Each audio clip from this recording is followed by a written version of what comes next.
Hey, we're Scorestreak, welcome back to another video. Today we're playing some World War II, the beta. It dropped a full day before it was supposed to. I wasn't ready, I didn't even have a code ready.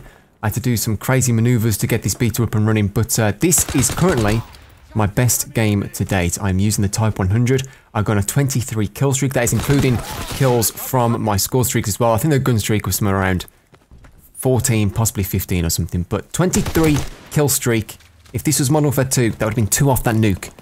But this gun is outrageous. It's a very slow start to this game, actually. It was on Gibraltar, which I'm pretty sure they kept behind so that everyone would have something new to experience when the beta drops. And it's actually one of my favourite maps that's on the beta. I know there's only 3, so saying that isn't much. But it's, like, every map on the beta is like close range, it's fun, it's fast paced. It's really good for domination and hardpoint, I found. The only reason I don't play domination as much at the moment is because you only get 50 points per kill, and getting any sorts of score streaks with that is ridiculous. I mean, obviously you can capture flags for 200 points, so you can make the point differential up there. But if the enemy team isn't capturing any flags, and you've got them trapped at A flag, for example, you're only getting 50 points a kill. That isn't the case in hard points, and you can actually get 100 points a kill, and obviously defender points, and capturing the hill itself gives you points as well. It's actually probably the quickest way to rank up, I found.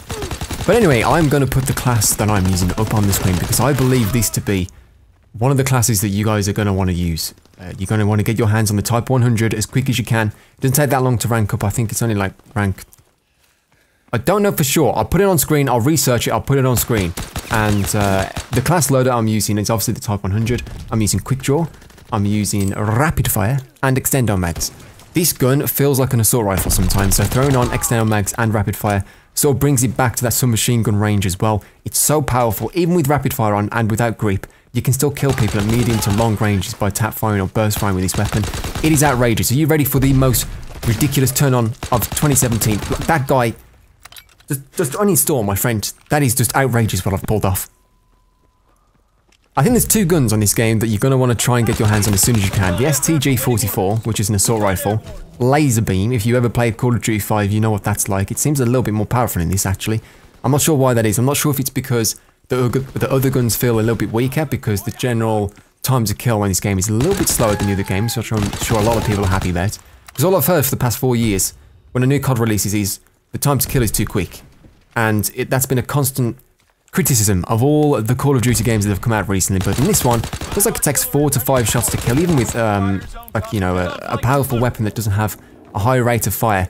This gun, seriously, try it out. It took a while to get the attachments that I got. I think you need to get to rank 10 to unlock Rapid Fire, but as soon as you do, it transforms the gun. I mean, it's good anyway, even without these attachments, but as soon as you throw a Rapid Fire on, it makes it more deadly at close range, like a submachine gun should be. And the other streaks that I'm using, apart from the UAV, I'm using the mid-range sort of artillery strike deal, but it's not the artillery strike. It's the other one, the bomb, the glide bomb. And then I'm using the Paratroopers, which is a 12.5 gun streak on TDM without any assists or anything. It's 1,250 points, which equates to about 12 kills and a decent assist on this game. And I managed to get those. They were sort of underwhelming at start, but I was only playing against 3/4 people in this TDM, and eventually they did end up getting me about 5 kills, which, you know, in TDM isn't too bad against only a few people. If there was more people on the map, I'm sure they would have done more work. If they were, you know, going for an objective in domination, it would have been able to defend that. It seemed like a cool streak to have. I do sort of wish there were dogs again, because there's nothing better than seeing your little puppies, your Cujos, running around the map. You know they're blood hungry. But the Paratroopers are pretty good. They're good in their own right, I suppose. Now, the division that I was using is infantry, and I'm not sure if this was the best one to use, because it's the only benefit that I've taken advantage of is the fact that I could use 3 attachments on my primary weapon. I'm not sure if I should have been using airborne, which makes it so you can sprint for longer, you can sprint faster, and you can climb over obstacles quicker. So it's like having dexterity, extreme conditioning, and lightweight from Black Ops 2, and those are 3 perks that I love to use. Maybe not dexterity, but I do love to use Extreme Conditioning Pro on Modern Warfare 3, and it's pretty much the same thing as that. Now, the basic training that I chose was called Forage. Forage allows you to switch weapons quicker, throw equipment faster, and also resupply ammo and equipment from dead enemies. It's pretty much Scavenger, and the reason I use Scavenger is the fact that I did not want to use any other weapon other than this one, even though there were other basic training. I think there's one called Steady, which enables you to take less damage from... It stops the stun effect. It's basically Tac Mask from Black Ops 2. And that would have been probably a lot more handy over the course of, you know, 10 or 15 games. On average, it would probably be more beneficial to me. But I don't want to use any other weapon other than this Type 100. That's how good this is. I sacrificed Tac Mask just so I could keep using this weapon. And now, this is the end of the streak. As you can see, if you go back, this guy that kills me, the reason I was so tentative to rush their spawn now is because most of my deaths on this game come from how strong the spawns are at the back of the map. I find myself rushing in there, and on other games in the past on Call of Duty, you run in there, you get a few kills, you switch the spawns, you turn around, you run back. At least on TDM. On this game, you see in their spawn, they spawn around you. It's unbelievable sometimes. That guy wasn't on the radar when I went to flank that guy that was on the mountain machine gun. All of a sudden, I'm turning around, he's on the radar, he slaughtered your boy. It was a 23 kill streak. I wasn't going to be able to get the nuclear over, so it's okay. And, you know, I was playing a bit aggressive. I was just sitting outside their spawn, and in my head I'm thinking, shall I?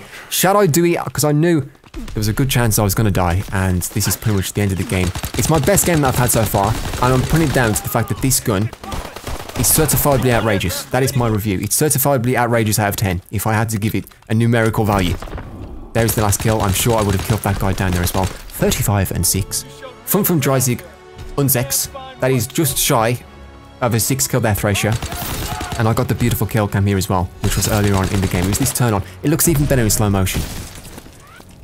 God, I just pre-aimed the corner, and as soon as I get to the corner and start firing, he runs straight to me. It couldn't have gone any better. Thank you, friend, for allowing that to happen. I'm actually a big fan of the fact they changed that from a final kill cam to play of the game. I'm sure some trick shots may not agree, but in my opinion, it is better. Anyway, guys, if you've enjoyed this video, step 1, leave a like rating. Step 2, subscribe to the channel. Step 3, leave a comment. Anything you want, just leave a comment. I'll see you on the next one. Bye.